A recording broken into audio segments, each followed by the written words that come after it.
Welcome back to Channels Television's continued coverage of the End Bad Governance protests, which is billed to take place across the country. We've seen protesters gathering across different parts, from the nation's capital, Abuja, to Port Harcourt, the River State capital, even here in Lagos. Understandably, all eyes are on Lagos, the nation's capital, Abuja. But what is happening in other states? We've given you at least some live reporting from these areas, from the nation's capital to Lagos, Port Harcourt. But let's take you now to Kano, northwest Nigeria, and give you a feel of what Nigerians have been saying about this planned protest. I'll be back to give you more. I'm not in support of protest because this process may endanger many aspects of our businesses and our economy. We as a civil servant, it can endanger us because we don't know what is going to happen tomorrow. So that is why we are appealing to government to come out and reduce this hardship about what has been happening in our country, maybe by reducing the price of fuel or implementing policies that will ease the tension of the citizens. We are appealing the youths to come and show their anger in a peaceful manner. Don't ever endanger any business of our citizens. I am 100% supporting this protest, and the government try to look at why the youth are going to do this protest. It's because of the economic situations of the country. Most of the people are suffering from hunger, starvation, insecurity, lack of job opportunity. This is what caused this protest. And if government is really doing democracy, has democracy been the policy or being a system of government for the people and by the people, so the government try to listen to the citizens of the country.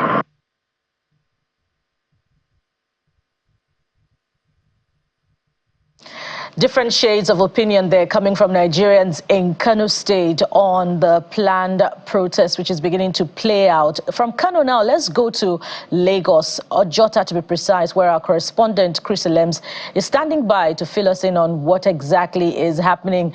Good morning, Chris. Report, Ojota. Oh, thank you so very much. Well, we got in here about an hour ago, and we found that a lot of police detachment actually was already on the ground. And of course, they were trying to, get themselves, posted for the day's activities, because it's going to be a long day. But generally, no protester is in sight. If you look around behind me, you'll find journalists, you'll find the police, standing somewhere there, but just waiting to see if these protesters will show up. And generally, the street of Lagos is very calm, very few vehicles all around, the town. And I think a lot of people, they're just waiting to see what eventually happens at the end of the day. But for now, people are just watching. They don't know the tone that the protest would eventually take. But I'm sure a lot of people don't want to be caught unawares. But right now, at the Gani Fawehinmi's Park, nothing is happening, just the police presence, and of course a lot of media persons also here. But the protesters, we cannot find them yet. Chris, I know you may not be able to go to their houses to find out why they are not out, but the feelers you're getting around that area, is there a reason why people are not out at this time? Maybe you're hearing from one person or two persons or even fellow journalists at that area. Is there a reason why this is Lagos and protesters are not out at this time? And we know that the government has said they're restricting the protest to just two areas, where you are and somewhere around Kitsu. Do you have any idea of any reason that you've heard filters through to you why people are not out there? Right now, we don't have any idea, but we learned that they might be gathering around Alausa this morning, and what we've done is we've actually asked one of our persons to go there to find out if they're actually gathering there. But for now, a lot of people, they're just waiting. They're waiting for when these people would come out. So they are at home, The streets are empty, they're still at home, or a lot of people, or just go to some houses, you find people outside actually watching to see how the magic would eventually happen. But for now, nobody knows why the protesters are not out here in Ojota. Maybe they have other plans, but we'll be right here waiting for them.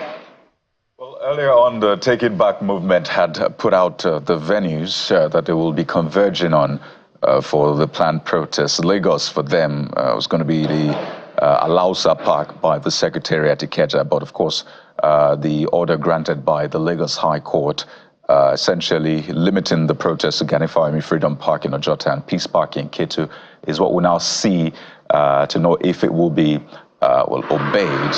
In the meantime, let's head over to the nation's capital, Abuja. Chris, we'll be back to you in a moment. Well, we've touched base with Lekki, now Ojota area, but let's go to the nation's capital, Abuja, and find out what is playing out there. Of course, you should be aware that the court has said that, well, the protest should be limited to the MKO Abiola Stadium in the nation's capital. Our correspondent, Dele Omoyeni, is live at that venue to bring us updates. Dele, you're live just in front of a stadium. Speak to us. What's going on there? All right, guys. Well, first of all, happy new month. It's the 1st of August. We're here at the MKO Abiola National Stadium in the nation's capital. And of course, right behind me, you can see some of the protesters have already gathered here. They've been here since about 7:30 a.m. In the morning. Of course, why are we here, guys? It's because yesterday, the governor of the FCT, beg your pardon, we call him the governor of the FCT here in the nation's capital, but the minister of the FCT, Mr. Nyesom Wike, had approached a federal high court demanding that protesters should not go beyond the MKO Abiola Stadium for this protest, because earlier the protesters had slated that they will be at the Eagle Square in the center of Abuja. Now, of course, for context, why perhaps did the minister go for that ex parte injunction? It's because the Eagle Square is a center of the Three Arms Zone. On its left and its right are the federal secretariats.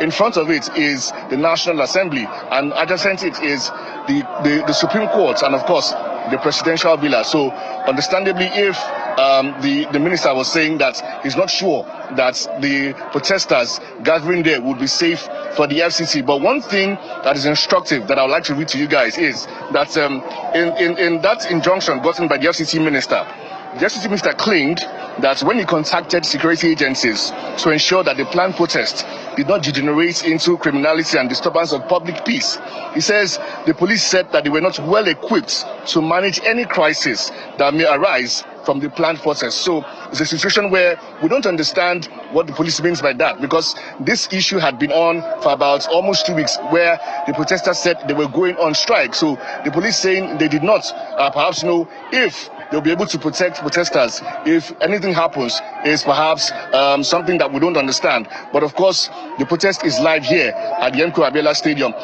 Briefly, I'm going to bring in my guest. But before I do that, I spoke to some of the protesters this morning, and the list of demands are quite astonishing. Of course, I put them into 3 layers. Layer 1 is electricity tariff hike. It should go down.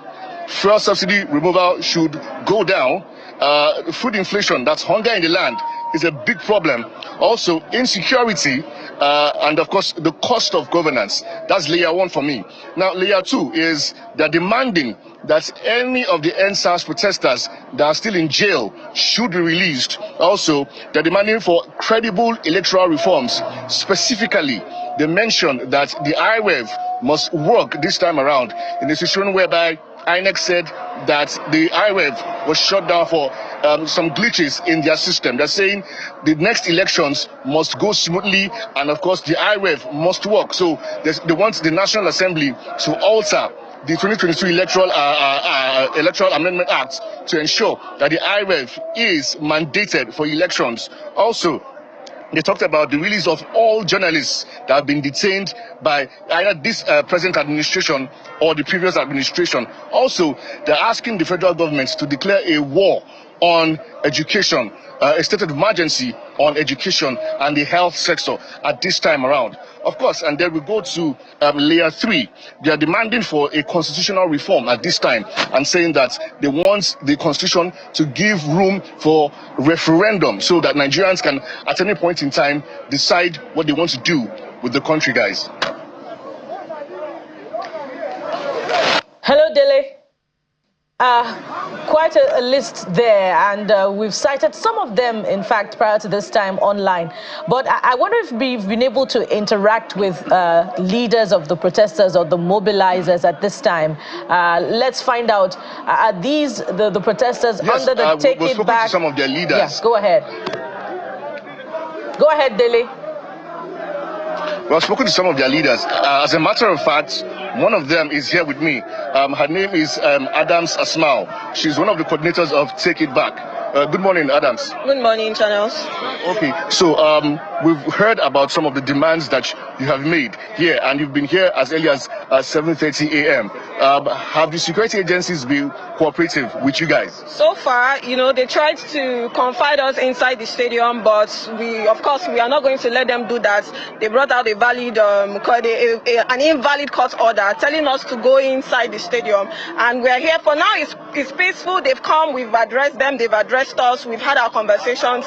So far, so good. They are still cooperating, and everywhere is peaceful. And of course, the youth are also complying. Okay, so at this time, since there's a bit of compliance, are you thinking of leaving this particular area and moving into the city center, or you're going to stay right here? Okay, we are looking at moving into the city center because that is where we are going to end. We are looking at going to the Eagle Island because supposedly that is where we are supposed to do our protest. But so far, we are still waiting for other people to join us, and this place is quite conducive for now. But if there's any threat to anybody's life or anything, I think we are going to move. But for now, we are okay here for now. For now, at least for the morning. Okay, thank you very much, Adams. So guys, well, they said the police did indeed show them that court injunction, and I just read out that the FCT minister went to the federal high court to get very late last night. Of course, correspondent at the courts, Emanuela Ekele, did report about that particular court injunction, guys. All right, Dele, a quick one. I wanted to find out from you, before I head out from Abuja to other locations, did the people, when you spoke to them, did anybody mention how long they intend to stay on the streets? Because, you know, it's supposed to be 10 or 15 days. Adegboruwa, who is a lawyer, has said they should cut it down to one, maximum of 3 days. What have you heard in that direction?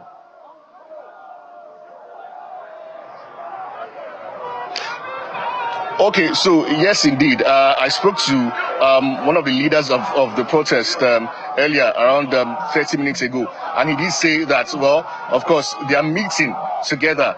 The leaders of the protest, they are meeting together. And if you remember, that court injunction joined quite a number of people from Orile-Igbon, Adegboruwa, Hassan, and about 5 of them. So they are meeting together, and then they will decide whether the protest has had the effect that they want it to have. But of course, I have one of them right here with me, and then I'm going to talk to him just right now. Deji Adeoju is a lawyer and a human rights activist. Deji, good morning. How are you doing? Thank you very much. I'm very well indeed. Thank you. Okay, so I did ask one of your colleagues at Take It Back, how cooperative has the police been in this protest? So far, they've been very cooperative, and we're having this synergy with them of how to conduct the protest peacefully. We are supposed to be at the Eagle Square, but the government has denied us entrance to Eagle Square. As law-abiding citizens, we didn't want to go to the Eagle Square and confront security agencies. So we have elected, and you know that there's a positive interim order of a court that was validly made. And as law-abiding citizens, we have advised the organizers, also as lawyers, that we must respect the order of the court, no matter how uncomfortable the order may be. So, and that is why we have converged here. Definitely, this protest is for 10 days, and the idea is to make it as peaceful as possible, and also to provide guidance, because many of us have been at this for almost 29 years. We have been doing this for a long time. So the idea is to talk to the citizens and also guide them to make sure that the protest is as peaceful as possible. Because while the protest does not have leadership, many of us will be providing our guidance to the protesters. Now, talking about leadership, my colleagues in the studio want to know. There was a statement by Baduguru Hassan yesterday that they should limit the number of days. He does not represent the leadership of the protest. He's not a member of the protest. He's not an organizer of the protest. He just offered to give the Take It Back movement voluntary legal services, which that is all he did in the matter. So he cannot dictate to the protesters what, when, and how they should conduct themselves. Okay, finally, our goal here, our role here, is to make sure that we help the protesters so that they are as peaceful as possible and that the protest does not degenerate. Okay, so one final question. Okay. Thank you, DG. Thank you so much. Right, guys, there you have it. Oh, all right, yes, indeed. Well, thank you so much, Dele. Coyote, where are we heading to? Clearly, a lot more to get from Deji Adeyanju in terms of the leadership and all of that. But we'll hold off a moment, at least for now, as to what's playing out in the nation's capital, Abuja. There are questions about what exactly is happening in southeast Nigeria. Well, our next port of call is Owerri, the Imo State capital, where our correspondent Eyitope is standing by to give us live updates. Well, Eyitope, speak to us about what the protest is looking like, or the planned protests in southeast Nigeria. Is there any semblance of protest there where you are right now?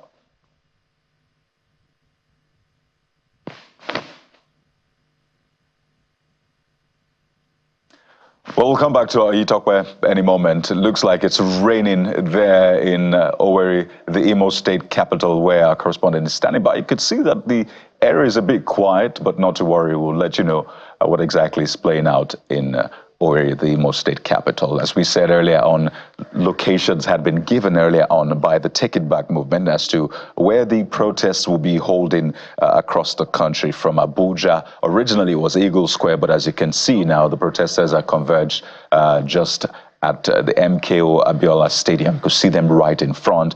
Lagos, the plan was allowed by the Secretary of the Ikeja, but the court had restricted them to other locations. But you know what? Let's go to South Nigeria now. We'll still bring you what's playing out in southwest Imo State. But let's head back to River State, but another part of River State where our correspondent Deborah Agbalama is standing by. Well, Deborah, we understand that there's been some sort of convergence in another part of the state in Port Harcourt. Speak to us. Where are you and what is going on where you're at, Deborah?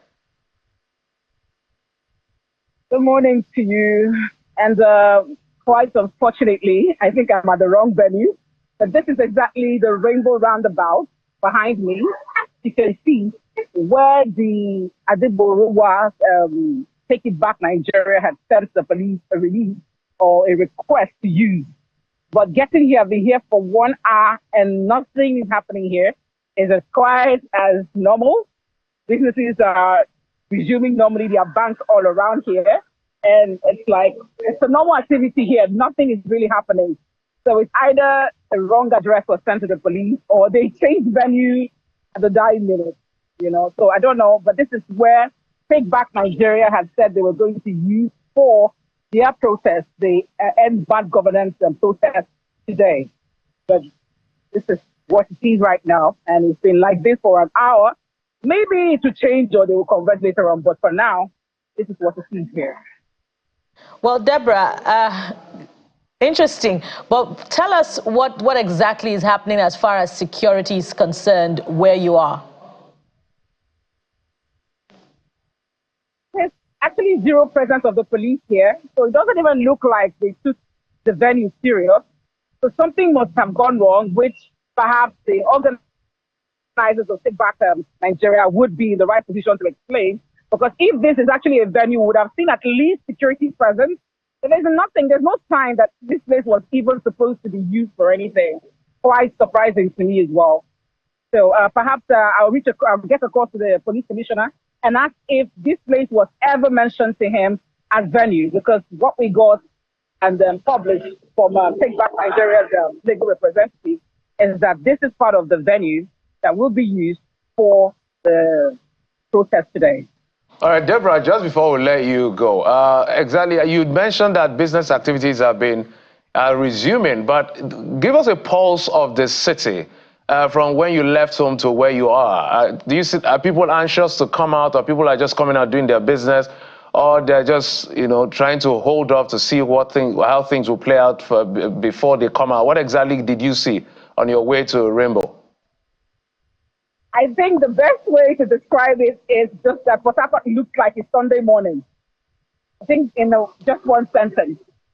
Port Harcourt is looking today that is actually a working day. It's looking like it's a Sunday morning. Very quiet. Shops were all locked. I guess Nigerians are a bit uncertain of what is going to turn out to be. So a lot of people did not actually go to work today. A few relatives and friends that I had a conversation with all said their companies had told them not to show up today to work. So not surprising that the roads were actually quiet. I was sending pillars of the silentness of Port Harcourt streets right after this light. All right, Deborah, thank you for your reporting. And we'll touch base with you wherever you find yourself as far as the proposed protest is concerned. Let's head now to the southeastern region, like Kayode said. Exactly, we're going to Owerri, the Imo State capital, where our correspondent Tokwe Kute is standing by. Tokwe, I'm sure you can hear and see us. Tell us exactly and give us a filler. I can see you holding an umbrella. Is it raining? What exactly? Or is it the sun too early in the morning? It's a wet and cold morning here in Owerri, the Imo State capital. As you can see, I'm under the umbrella. It's been raining for hours here in Owerri, and I'm here at the Freedom Square. This is where protesters gather every time to protest and ventilate their anger against the government, against anything. So, but we're here, and there's no sight of any protester here. We're still waiting if they will come, if they won't come. We've gone around town. We've gone to many places. We've not seen any protester on the road. The place is quiet. The roads are even deserted. Banks, private premises, private and business premises are closed. Even the markets are closed. Just skeletal business activities in some parts of the state. Security operatives are also stationed at strategic places within Owerri, the Imo State capital. I've also touched base with some states in the southeast, Ebonyi, Anambra, Abia, and the same thing is happening there. Everywhere is quiet, no sign of protesters. Let me just keep this umbrella, so let me just stay under the rain, you know. So southeast states, the same thing happening. Everywhere is quiet, no sign of protesters in the southeast states. You can remember some major youth groups in the southeast, like the Ohanese Youth Council. They already pulled out of the protest, saying they will not be part of the protest. And government, the state government has also gone through a lot of stakeholders meeting, town hall meeting, talking about this protest. So I think right now we're still waiting if protesters will come or not. We're just still waiting to keep you updated with what is happening here in Owerri and other parts of the southeast. Right. Thank you, Tokwe. You've given us the situation of the weather and also the situation of protest there in Imo State, Southeast Nigeria, which incidentally is just next door to Rivers State in South Nigeria. So bring us more when you have updates, Tokwe. But let's go back to Samson Itodo of YIAGA Africa and get his thoughts on what we've seen across the states now, from the nation's capital, Abuja, to Rivers State, and now Imo State. Samson, well, Imo State, for one, the protest doesn't seem to be holding. That's in Southeast Nigeria. And Rivers State also, we've not seen as much activity, right? And then the nation's capital has seen some sort of activity from the Moshood Abiola Stadium to yet another part. So what do you make of this? The Take It Back movement had given a list of venues they wanted to use, but on getting to some of these venues, they're not there. So is this a function of the courts? Is this a function of maybe a change in strategy? They're waiting to watch. What do you deduce from this, Samson? I think it's a combination of factors, and they may not be far from the ones that you've highlighted.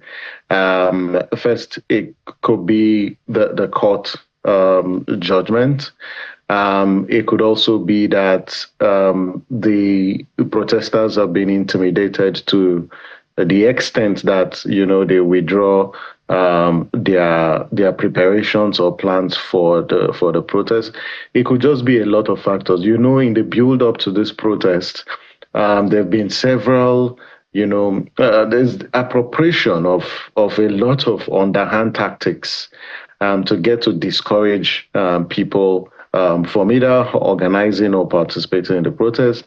We've seen a torrent of fake news and disinformation targeted at the protesters, and all this is just aimed at demobilizing those protesters in those states. So I think it's a combination of factors, but the fact that whether in those states these protests are not holding today does not mean that the people in those states do not support, this advocacy and this demand. And you don't need to have protests across the entire country, for the governments to actually take action. And that is what we saw with the NSAS. That's what we have also seen with, previous protests. If some states are still going ahead with the protest, I think that it's enough and also a powerful message that citizens are sending and communicating to the government. So I don't think that whether it takes place in those states, it makes any significant difference. It doesn't mean that those people are not protesting, the fact that they are not on the streets. Samson, interesting point there. But let's also speak to what's happening in Abuja and Lagos. We hope that we'll get the actualities from Lagos shortly. But in Abuja, we've seen one of the leaders of the protest, Mr. Deji Adeyanju, say that no matter how uncomfortable the court order is, they would stay at the MKO Abiola Stadium. But in Lagos, we're getting feelers that the protesters are moving from where they had converged to Alausa, despite that court order secured, restricting them to one particular venue. Speak to, these court orders and the impact on the nature of the protests so far.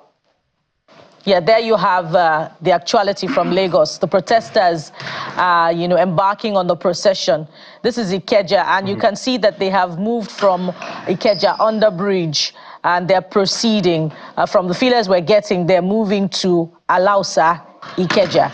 So, Samson, over to you. Speak to, the court order and the impact on this protest. So this point about the court order, I think it's one big lesson that we all need to pay close attention to.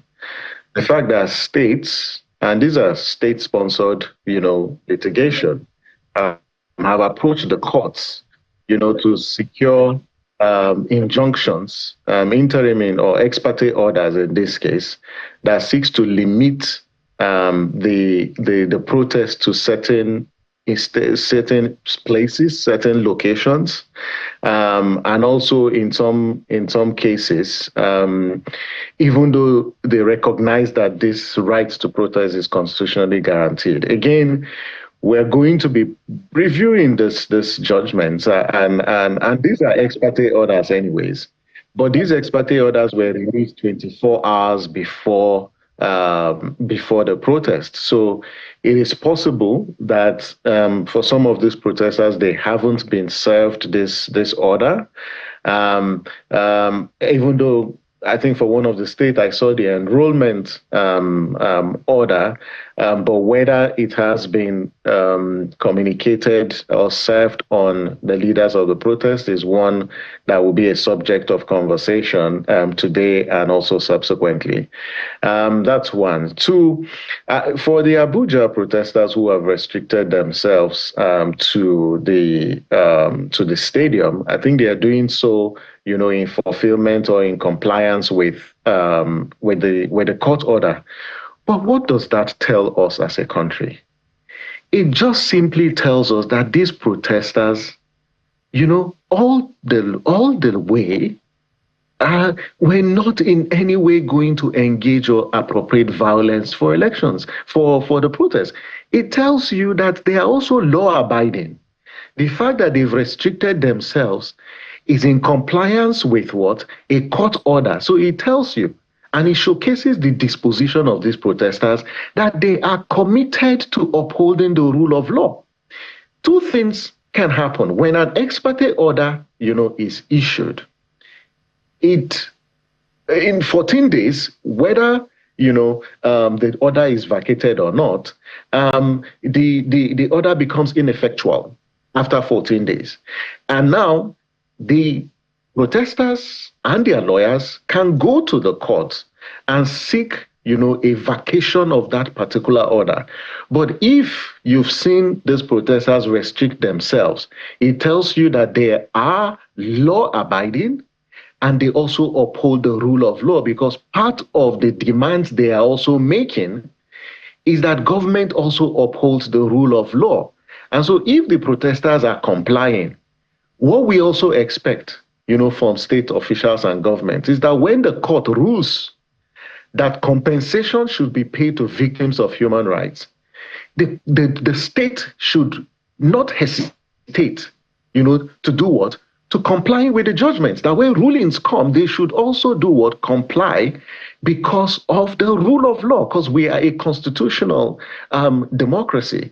So these are some of the issues. But it does appear that this was really a calculated attempt, by the leaders of those states to prevent these protesters, from procession, despite the assurances that the police and the IG of police and also its commissioners of police did assure people that, and the protesters specifically, that they were going to provide them the necessary protection. All right, Itodo. I want you to speak to how things built up to this point. There were loads of rhetorics, threats, appeal, insistence, and then we're seeing what's playing out. I want you to speak to it in the context of what you make of our democracy. Contextually, freedom of expression, freedom to assemble. It may be early in the days because we haven't seen how the day one will play out, but I want you to reference this to our ideal of democracy. What do you make of this as far as our democracy is concerned? There are three basic things, Geoffrey. What do I make of this with respect to our democracy? I think on one hand, I would say that our democracy is advancing. We are making significant progress in our democratic process. The fact that citizens, are speaking and they are ventilating their views, they are engaging with government, it's a good sign, for our democracy. And that's something that we shouldn't lose sight of. The second point is that there is a place for voice in democracy, that the power that citizens have is their voice. But one thing that I've also seen is this democratic backsliding that seems to be manifesting in an attempt to censor, an attempt to limit, and an attempt to undermine the voices of citizens. Because if you see the torrents of not just fake news, but fake organizations and individuals who have been sponsored, by actors to counter this protest, is just a shame, especially given that all the institutions, both religious and traditional institutions, including the president and also his officials, recognize that there is hardship in the land. But you still see some individuals, appropriate the media to do what? To cast aspersions on citizens who are making legitimate claims. And these are signs and manifestation of democratic backsliding that we must actually avoid. And the third point, it's the role that institutions do play. And you can't have a vibrant democracy if you don't have strong and viral institutions. Some of the demands that the protesters have made wouldn't have been made if our institutions were functioning optimally, and if decisions of thoughts of committees, have been implemented. And so when you think about a political will, is there political will on the part of actors to addressing some of the problems that citizens have said? One is the fact that people are hungry, people are impoverished, People are suffocating with poverty, and there is need to declare an emergency to address this problem. Democracy loses its vitality if it doesn't address and improve the social conditions of people. And so when people are complaining and are crying that some policies of government are so harsh, that government needs to listen to them and engage with them. And I think that one big lesson, again, I must reiterate this, is that government must stop talking to people and stop talking at people. Government needs to speak with people, and it needs to do so on a consistent basis. That is how you build trust. That is how you cultivate patriotism on the parts of people, and not gaslight or blackmail, people, or consider protest, as an act that is sponsored by opposition. Because democracy thrives on dissent. Democracy thrives on competitive ideas. Democracy thrives on debate. And I want to see a situation where, flowing from this, if government is going to introduce any policy, it needs to engage with citizens and hear perspectives from citizens.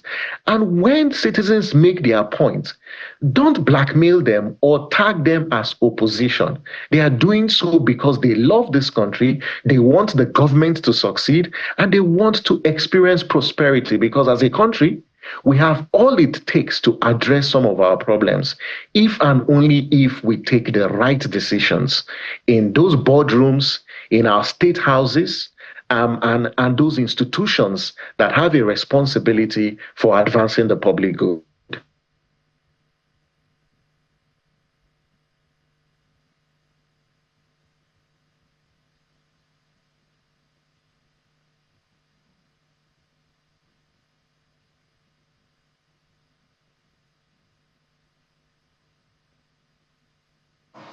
So we do have Major General Henry Ayola, former commander of Operation Safe Haven in Jos. Good morning. Thank you for coming on today. Good morning, Chamberlain. Good morning, Maokwe. Indeed. Good morning, General. It's good to see you. Good morning, viewers. Thank you. So, on your way here, what did you see? How's the roads for you? Yeah, it was obvious that people didn't come out. And there were just a few cars, that I saw on the road. Public transport were virtually absent. I didn't see any. Yeah. When you say people didn't come out, are you talking about the protest, or people didn't go out generally? Yeah. Obviously, many people are not going out to work today. From how the road looks. But it's a bit tricky. Some thought, well, in major city centers, people are a bit cautious. They don't know what's going on. Yeah. But within the vicinity of their neighborhoods, you have persons and little businesses that appear open, just trying to feel their way through the day to see what happens and how they approach it. Yeah, sure. That's what I see, Of course, being the first day, people will want to see how it plays out first, and then they'll be able to decide maybe by midday if it's safe to go out or not. But what is your impression of how, first, the demands have come through and how government has responded to it? Yeah, I think I'll give kudos to both sides, really, to government side and to the protesters. For me, if you ask me, I think the battle is won already.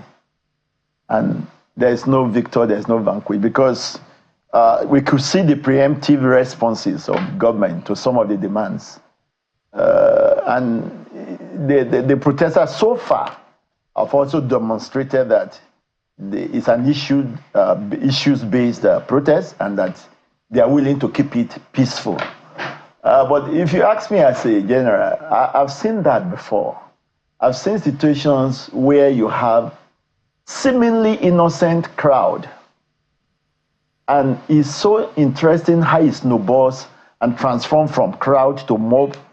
And when you know the psychology of mob mentality and actions, I don't feel settled yet, even with what we are seeing now. Yeah, I'd rather not have this temptation at all. But we've seen protests in this country. Can we actually say that we have seen deliberate efforts of security agencies moving into anyone who is there to disrupt the protest? Because what many will tell you they've seen is security agencies disrupting the peaceful protesters themselves or across board? Yes, I mean, it's difficult to deny that because that was seen in the last NSAS protests. But it also will not be fair to generalize it for all the time and for all governments. You know, but again, it's the body language of government that determines what the security agencies will do. Mostly, I mean, there are people under authority anyway. But in fairness to this government, we've seen that it's a listening government, it's a sensitive government, and it's been receptive and responsive sufficiently to give us some comfort and confidence that they will not go that route, you know. It's interesting you said that, you know, for someone like you, you'll still be very cautious about what we're saying right now. You would have preferred to resist the temptation.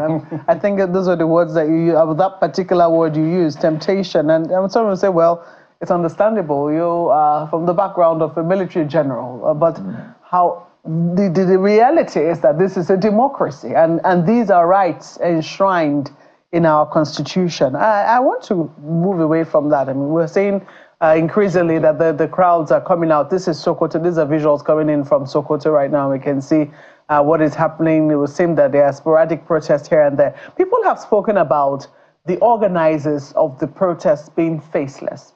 But we know that the people who are coming out are not faceless. They are Nigerians, and these are their faces. And sometimes some people will say, perhaps that's why, you know, this protest is very interesting, because it would seem that for years, the common Nigerian has had no way to express himself or herself.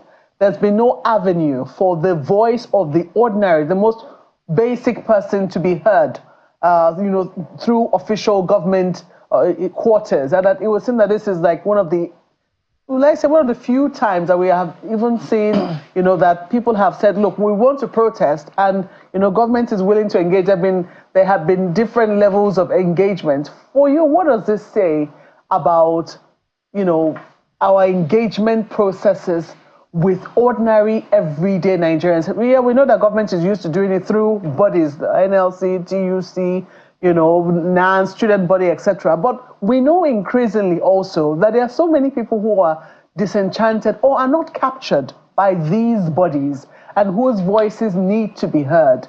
How do you think that government can continue to further engage with these levels of people to explain its policies and perhaps the consequences of some of its decisions?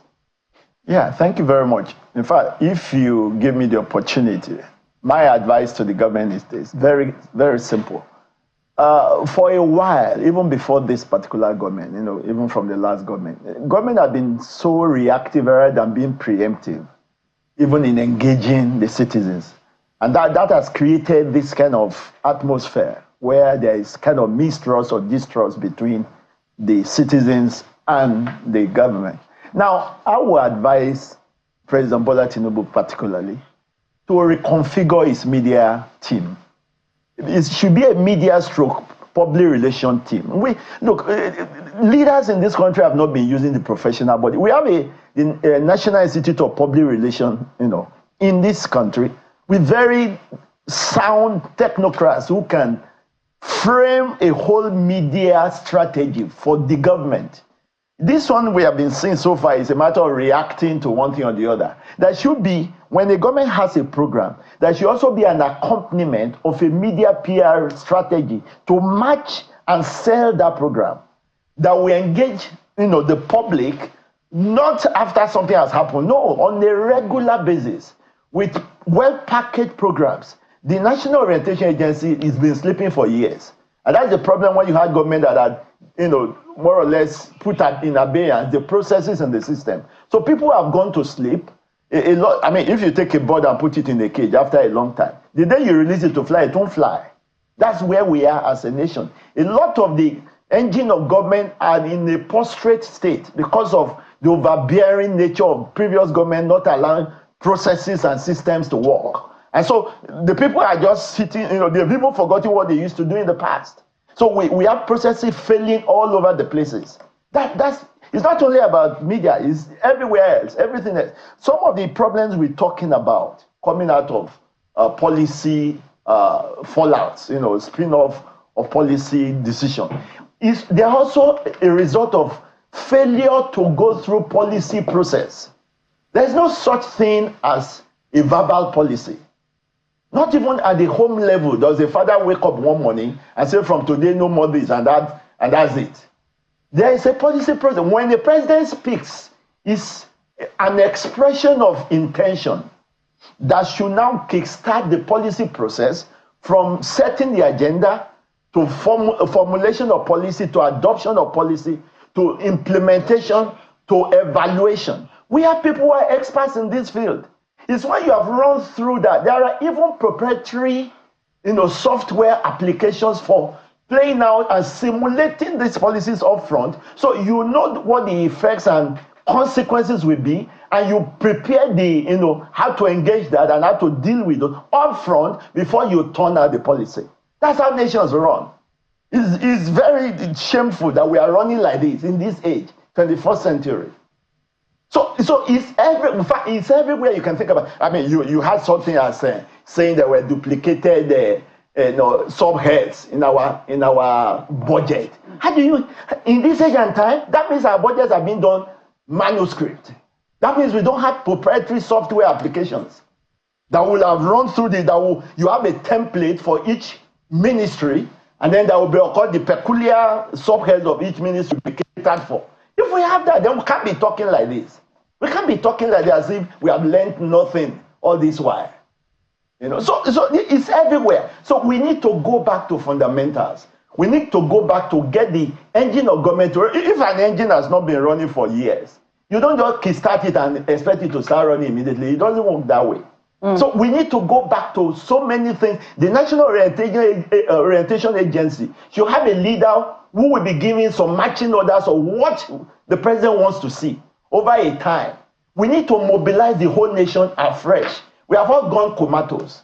It's a nation that has been so browbeaten by leaders who have, boxed us to a corner, to a state of stupor. So we need to all wake up together. And some people will say perhaps this is citizens' attempt at waking up. They say, look, you're leading people. You're not leading the sand or inanimate objects. You're leading human beings. And they certainly expect better from their leaders. Kabiesi, it's very interesting. I was just looking at the irony of that.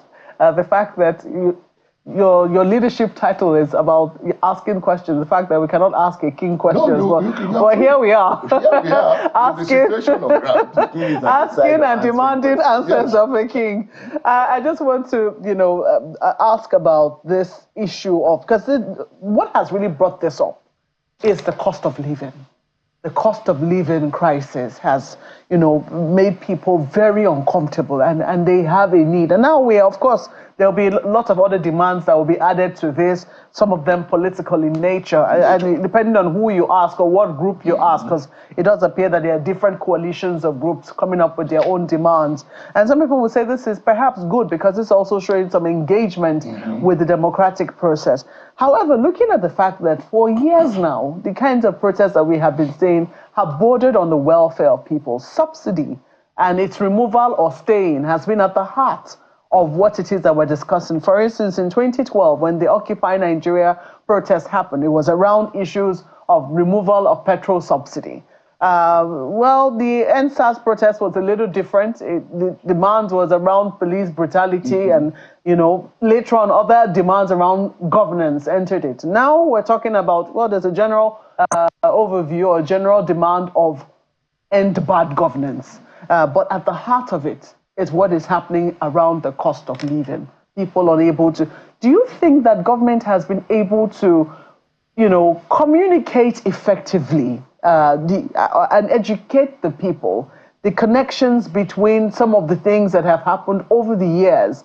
Because during the Occupy Nigeria protest, even though we have been told that at that time there were political elements in it, and the people who are currently at the helm of affairs right now cannot be extricated from those protests. They knew then, just what removal of subsidy would mean for the economy of Nigeria. And now, inevitably, now that they are there, they have had no choice than to take away this same subsidy which they once refuted. So do you think that there has been sufficient education of the populace as to what exactly, and transparency? Because some people will even argue that this subsidy that government said was gone is actually back.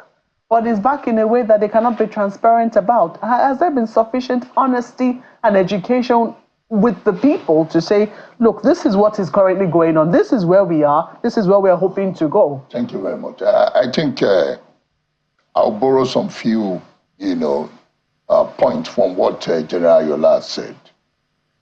The people there is disconnection between the government and the people. What the problem? Look. It is this thing. What we are seeing today does not start today, and some of these issues are fundamental. The people are not connected. There's a big gap. The PR is not well done. It's not well processed. If the government, I've sat down with the president when they came in. I went to visit him. We had the president meant well, but at the same time, his components, things are not done properly. Is he aware? Well, I think with the reality now, this is a wake-up call. Is he aware? This situation is a wake-up call.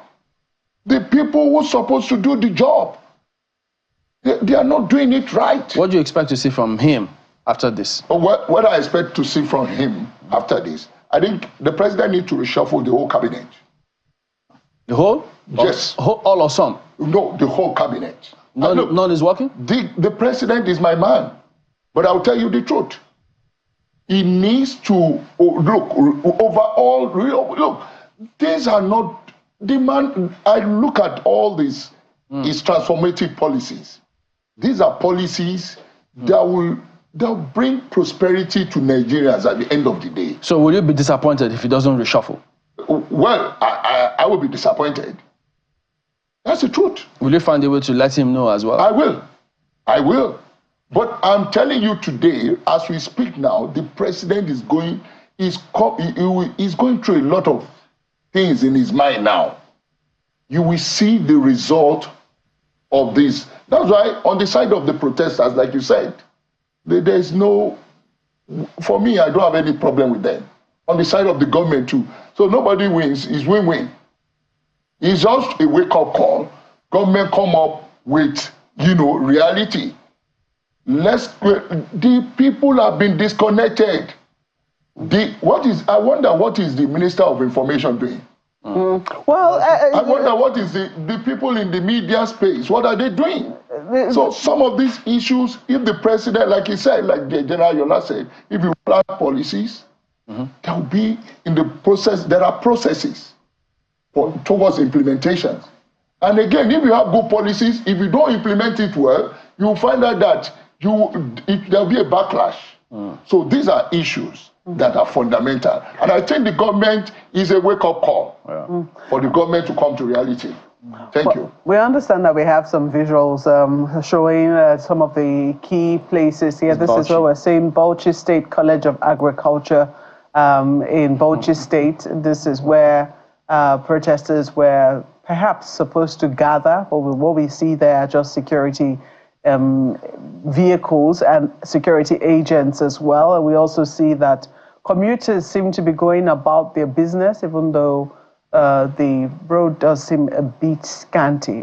It's unclear whether this is usually what traffic is like on this road, but this is what we have.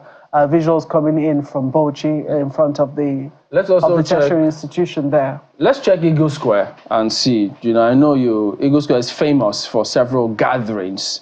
They say if grounds could speak, that square. So certainly have a lot to say. Look at the drone footage of the Eagle Square, ladies and gentlemen, because this is one of the areas that the protesters had said that they were going to go to. That they had requested permission to use the venue, but the minister of the FCT did tell everyone yesterday that he had not received, they had not gotten any clearance for anyone, or granted any clearance for anyone to use the venue. And so he had deployed security to ensure no one goes there to vandalize the place. But this is how it does look at the moment. So just so people will see all of that one. Yeah, Chimling, I think it's also important to note that, the Federal Secretariat is just right beside, bordering both sides of the Eagle Square. And you can see that traffic along the roads around the Centenary, the Cenotaph, and also the Eagle Square look pretty empty. So it appears that walkers too are also very cautious, and not just protesters. Our civil servants not supposed. Did they get permission not to come to? Well, what if they've decided to exercise their rights to protest? Government workers? Isn't that within their rights as well? I mean, these are key questions. The protest, if it's about... The civil servants also, they are cautious, Everybody, it's a discretionary thing. When you see the way these protests have been hyped in the social media, there is a lot of upheaval, apprehension by the public that, look, this thing may turn to violence. So definitely, some people will take discretion and just feel that, look, let me see what the day will look like before I even go to work. This is Kaduna, mind you, it's still early. It's just about 9 o'clock, 9 to 10 now. Okay. So even civil servant gets to work at 10, 11 o'clock. These are the things we're talking about when we talk about ending bad government. So let's see. But this is Kaduna at the moment. So some activity also going on there. But I'm just wondering, guys, can we assume that the character of the state will reflect on the elections? If it's a city, for instance, if the city never sleeps, will you see more activity earlier than some other states? So who knows if that is a major consideration. But these are images coming through from Kaduna at the moment about this, because we also remember that the governor had spoken several times cautioning people not to vandalize public infrastructure. So are they heeding to those demands? You can make of that what you will.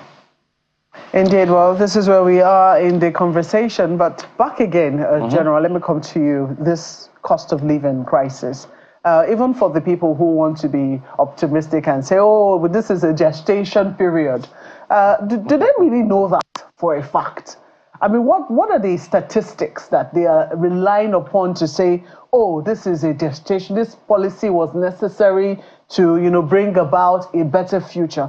For those who are even, at a certain level of education or a certain level of proximity to those in power, can they really say for sure that they understand clearly what it is that government is doing? Yeah, thank you very much.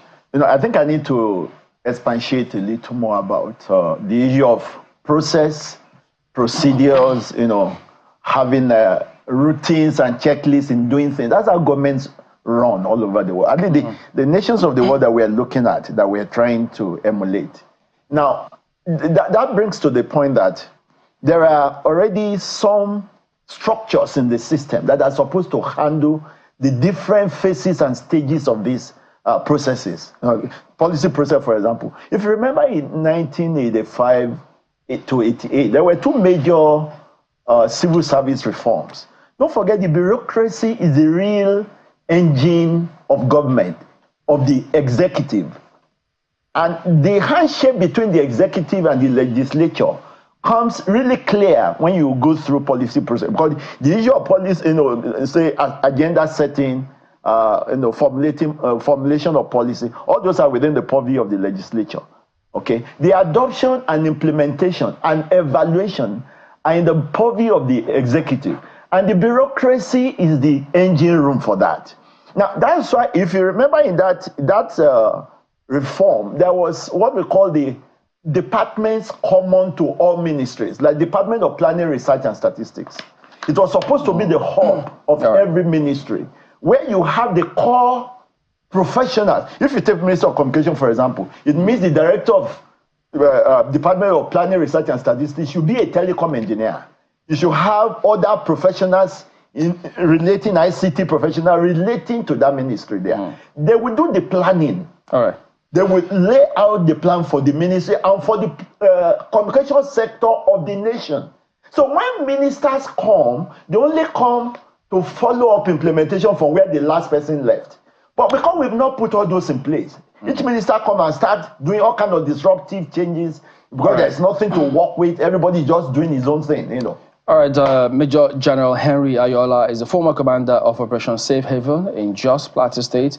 We've also had the pleasure of speaking with His Royal Highness Oba Francis Odushalala, who is the Olugbon of Orile-Igbon, Ogbomoso Zone, and Vice Chairman of Oyo State Council of Obas and Chiefs. Samson, I was just saying, look, from some of the images we saw earlier, it appeared as though we saw a late arrival of materials and protesters there this morning. So I think, who knows? But it says it's not even yet 10 o'clock. Civil servants come to work late. So let's see what happens, if anything will happen in that regard here. Also, thank you very much, Samson, for your perspective, for talking to us this morning. So, gentlemen, that is it for this period, but we will go to break, but we will be back. There's a lot more coming to you on our continuing coverage of the August protest, where we're beaming our searchlights all over the country. So stay here with us. We will be right back.